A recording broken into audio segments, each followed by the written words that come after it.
இன்றைய நாளுக்கான சிந்தனை. இயேசு வாழ்ந்த காலத்தில் மக்கள் தீய ஆவிகள் இருக்கிறது என்று நம்பினர்.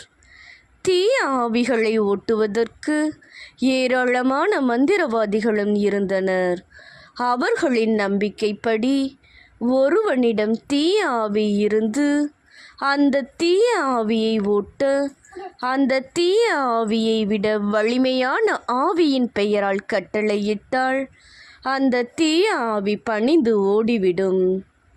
அந்த பெயரை கண்டுபிடித்து விட்டால் பேயை எளிதாக ஓட்டிவிடலாம். இப்படித்தான் பொதுவாக தீய ஆவிகளை மக்கள் மத்தியில் வாழ்ந்த மந்திரவாதிகளும் போதகர்களும் செய்து வந்தனர்.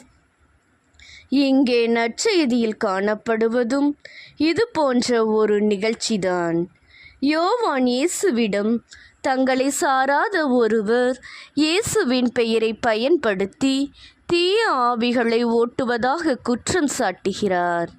ஆனால் இயேசுவோ நமக்கு எதிராக இராதவர் நம்மோடு இருக்கிறார் என்று அவருக்கு பதில் சொல்கிறார்.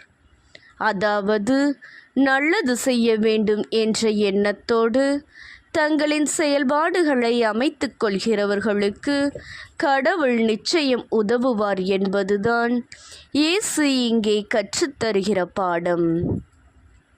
குறிப்பிட்ட நபர்தான் நன்மை செய்ய வேண்டும் என்றில்லை. யார் வேண்டுமானாலும் நல்லது செய்யலாம்.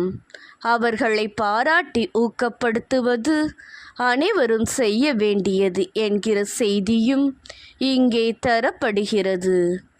நன்மை செய்வது சுய லாபத்துக்காக அல்ல, மற்றவர்கள் பயன்பெற செய்வது, மற்றவர்களுக்காக செய்வது. இயேசு கிறிஸ்தவர்களுக்கு மட்டும் உரியவரல்ல. தெளிந்த உணர்வோடு உண்மையான நேர்மையான உள்ளத்தோடு வாழ்வை வாழ்கிற எல்லோருக்கும் உரியவர். அவர் எனக்கு மட்டும்தான் என்கிற குறுகிய உணர்வு நமக்கு இருக்கக்கூடாது.